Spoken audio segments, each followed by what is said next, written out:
The triangle inequality describes the relation between the three sides of a triangle.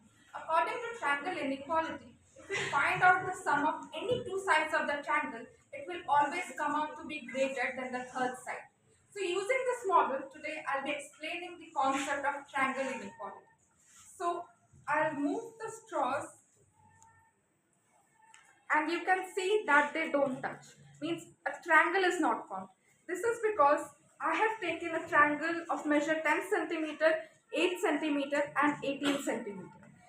The triangle is not formed because if we find the sum of the sides 10 centimeter and 8 centimeter, it becomes 18 centimeter, which is equal to the third side and not greater. So it does not follow the triangle inequality. Now moving on to the second example, I have taken a triangle of measure 10 centimeter, 6 centimeter and 18 centimeter. So if I move the straws, once again a triangle is not formed. Because if we find the sum of the sides 10 centimeter and 6 centimeter, then it will come out lesser than the third side. So it does not follow the triangle inequality. Now moving on to the third example, I have taken a triangle of measure 12 centimeter and 18 centimeter.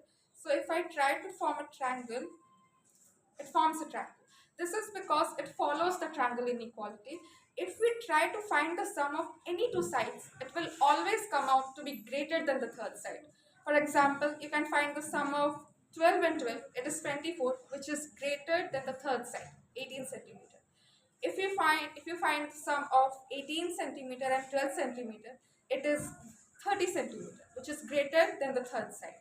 So it follows the triangle inequality. So I hope you have understood the concept of triangle inequality. Thank you.